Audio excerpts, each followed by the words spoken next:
man. C for the Done. Now tune in with Real Talk. Skittle. My boy C4, man. What's going on, Brody? What's going on, man? How you doing? Man, how you been living, man? It's been a while. I ain't even seen you since, was that February? I think I was at Track It Nation. was February. On God, it sure was. Man, that's crazy, bro. Life been good? Man, I ain't even gonna lie. It's been worth me putting it into an album. It's been crazy. So that's what you've been working on? Yeah, man. Working on a new project called Too Misunderstood, man. Dropping June 4th, man. Okay. How many songs can we be expecting on this tape? 9. 9? Yeah, since it's already turned in 9. Now, is it an EP or are you going to it's classified as a full album because it's over 15-minute mark. It's like in the 20s. Okay. So shit, it's classified as full album. So shit, we good. Bad. We good. And a lot of people don't even know that the EPs and albums are different, like classified depending on the time limits. Oh yeah, man, I had to learn off the last one. Like I knew, but I didn't. I thought I made the cut with the last one, but shit, nah. Then they'll tell you when you upload it. They'll put it in the EP and single section. Yeah. You be sitting there like, hold on, I swear this was a mixtape. And then EP real quick. Man, be like, but it's all learning experience, for people that's just kind of getting into the game and stuff. Yeah, man. So, To Be Misunderstood. Tell me about the inspiration for the album. Man, I ain't gonna lie. Okay, so we was already scheduled for me to drop on June 4th anyway. Mm-hmm. This back before we even did our first interview. We was already scheduled for it. Honestly, I ain't had nothing in the tank to come up with nothing. Mm-hmm. Then my wife getting the first wreck on April 5th. Turn around, she getting the worst wreck, to where she almost died, flipped over 5 lanes, laying in the lady backyard. Lady got a whole acre of land. She laying in the lady backyard. She got woods around her. I mentioned it in the song that I got called 40 Missed Calls verbatim. So when I shoot that video, y'all can see exactly what happened. Man. Girl almost died and shit, and I literally, this day where I was tired as hell, went just like now. 3 days, no sleep, hustling, getting it. Fucked around, took about 4 shots of NyQuil, 2 things of Tylenol, man, trying to get some sleep. Just so happened they got that last ring. All I hear is motherfucking sirens. Sirens, police, her screaming. Some white lady talking about like, yeah, man, you need to bring your ass here. We ain't gonna move till you get here, but you need to bring your ass here.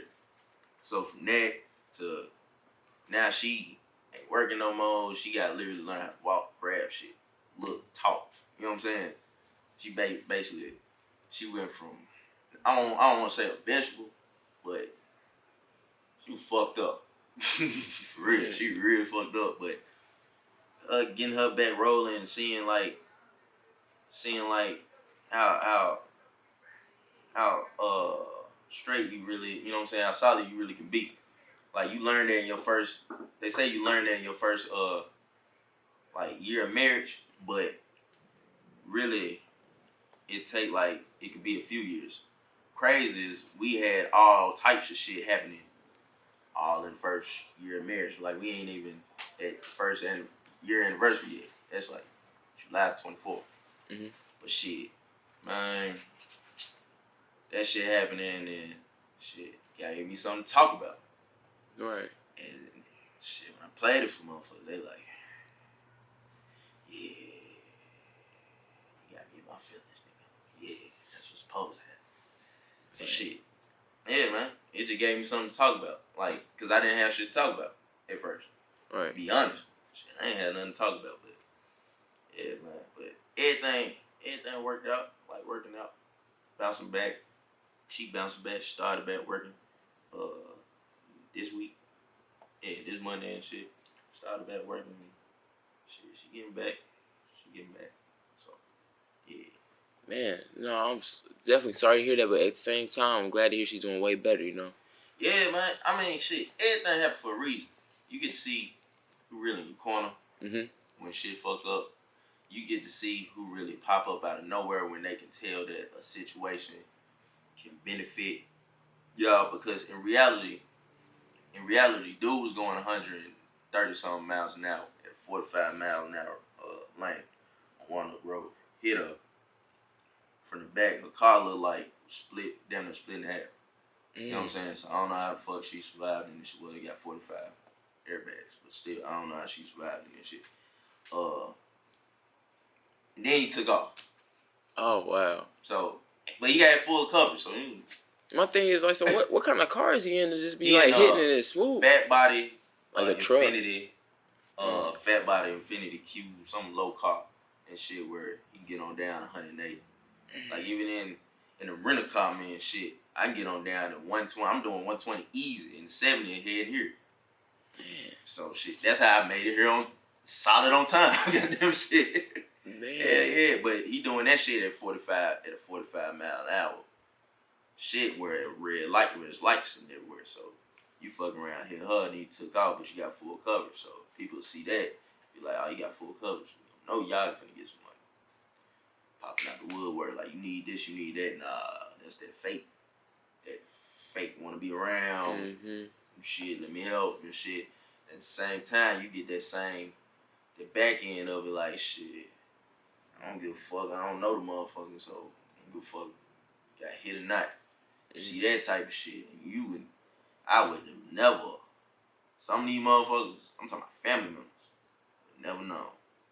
But like I said, all that shit ain't do nothing but give me something to talk about in the shit, cause you gotta have an outlet to put that shit in. So you feel like that was like a positive reinforcement? Yeah. Was it any type of a situation where you feel like you had to confront them because of how they were acting in that situation? When y'all actually needed real help because that was going on. Well, this thing, man. My wife, she a sweetheart, and I'm that quiet Billy Badass, but I ain't finna announce that I'm Billy Badass. So she type of motherfucker that just calm my ass down. Before I even do shit. Like, prime example, even finding out who dude was. She didn't tell me till 2 weeks later. The policeman already told her on the shit, on the investigation, and charged them with attempted murder, even though they still ain't found dude. But she didn't want to tell me because she know how I am. You know what I'm saying? I'm real cool, calm, collective, but them the craziest motherfuckers. But, nah, as far as at this day, in this age I'm at right now, I don't want to. I got too much to lose. You don't want to jeopardize what you got going. Yeah, even with family members. So I'm not finna fuck up nothing over a conversation and me knowing my temper and how things can go and me knowing how crazy a person is and how unsensitive, uncaring they can be. Because words is a motherfucker. Like, motherfucker can shoot my ass, but motherfucker can say something, turn me to an older person. Words is motherfucker. People don't believe that shit, but words is motherfucker. But nah, I ain't finna lose my spot, especially the way shit going on. I ain't finna lose my spot over conversation. I just let them have it. Shit, that's my favorite phrase. Not let them have it. No, but that's a very mature way to look at it, man. Yeah. A lot of people could have took, the lesser man route, just hit them up like, all right, so like, what's the word? Like, for real. Because of me, that's something I ain't gonna lie, I'm still working on myself. That whole actually having to calm yourself down, be like responsible because you got things going for yourself, So definitely, that's definitely a mature way to take that route. You feel me? Yeah, man. For sure, man. But again, yeah, prayers up for your wife and everything. Hope she makes a speedy recovery. For sure. Appreciate it, man. For sure. Man, so back to the thing. So, like, what are some things that we could be expecting since you're saying it's a lot that you're putting into this? So, like, is it any kind of is it like a whole heartbreak or like an emotional album and does it turn up a little bit? It's probably, nah, it's all in that mode. Like, my brother-in-law told me that, man, you coming like dirt on this shit. To where I'm literally just going in the booth saying what I got to say, keeping it moving and shit. I don't want to sound barely mixing that shit, but it sound hard raw. The way I'm dead ass serious. You know what I'm saying? So I'm just going in, knocking the shit out, and then it's off the top of my head. And not saying this off the top of my head like I'm coming like Wayne where he just goes straight through the shit. Nah, it's just off of, I'm hearing the beat, I'm in that mode, shit just happened. And that's how I do with everything. When I approach every project, I'm gonna just go off the top of my head, drop, and just, especially if something just happened, I'll leave and just go straight to the studio. find a beat that match whatever the fuck I'm thinking about, and go straight in. I don't care how many hours I gotta pay for shit, cause I'm tired paying for hours. But I'll just do that shit, knock that shit out, and everything, and then piece together everything that makes sense into my complete thought and everything. So, and plus, I knew I was gonna have to come with another 2 misunderstood anyway. You know what I'm saying? So, yeah, man, it wasn't a hard process, especially after all that. It wasn't a hard process. So that's kind of like your creative process. You kind of like pick your beats and put your lyrics and stuff together based on everything that you're kind of going through at that time. Like you could literally today you could have like a bad day, like something at work go wrong, and you like, you know what?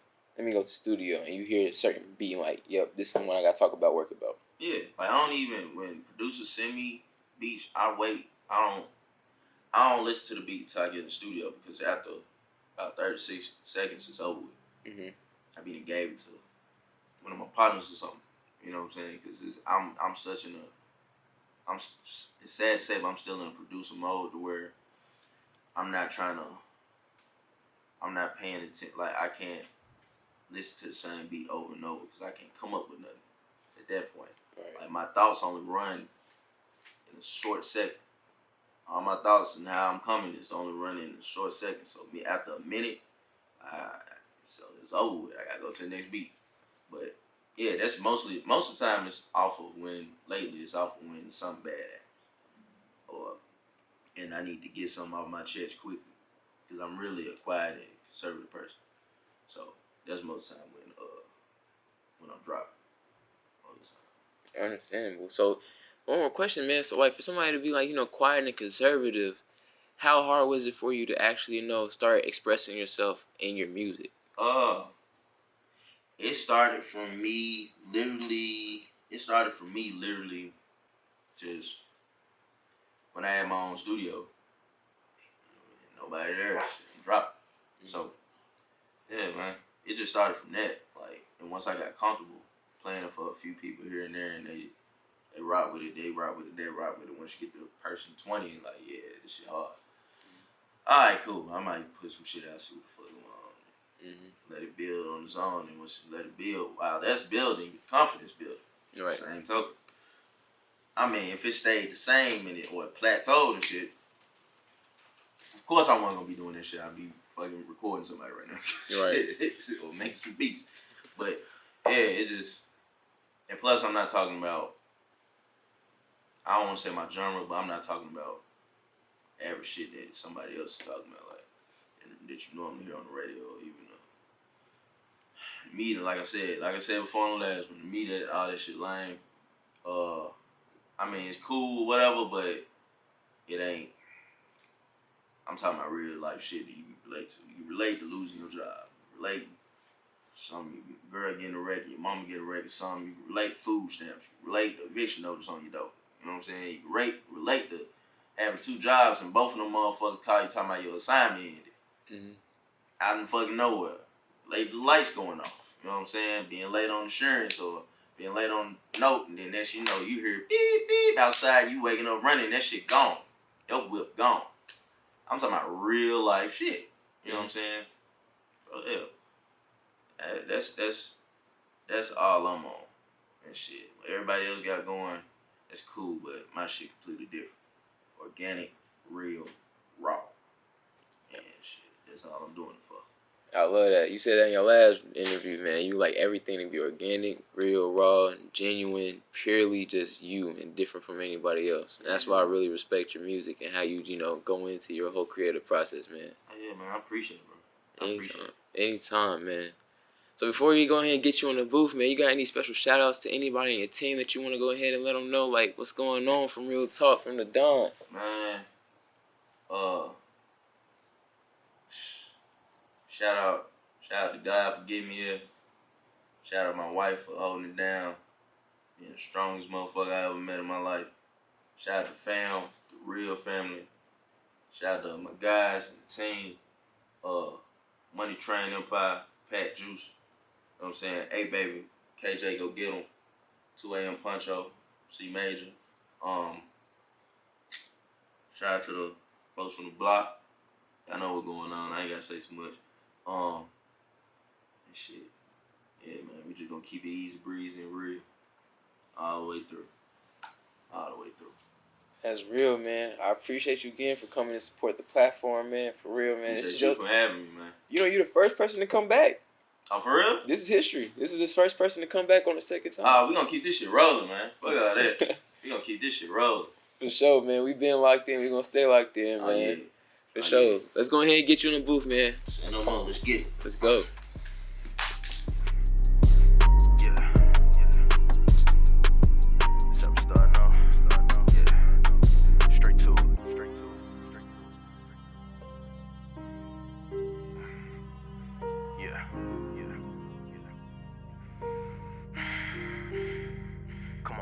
Yeah, I remember days me and mama was broke when we did not have no more clothes. Me and my mama had to sleep on the floor, and you know the surf was cold. House was empty, filled with mold. Late nights, them hotels closed. She could've been later with a nigga, but I was the one she chose. Yeah, she chose me over the money that she could've seen. Yeah, she was a fame, but cut that shit off like it was a dream. Yeah, man, it's just sad 'cause all the niggas she dated was mean. Yeah, but she got off her ass to get to the paper, to get to the green. So run up her bag.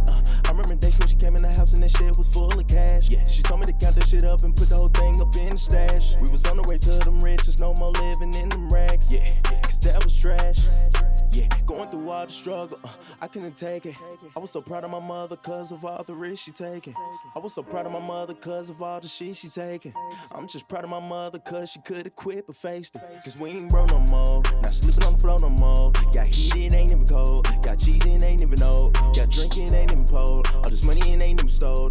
And I'm running up me a bag 'cause I got the swag, I know that it shows. I put some ice on my mama, you know that her neck and wrist is froze. And you know the critter she in on 10 acres, she got on zone. The whip that she whipping on chrome, I might just fly to Rome. Give a fuck about the right or wrong, I got my mama till we on the stones.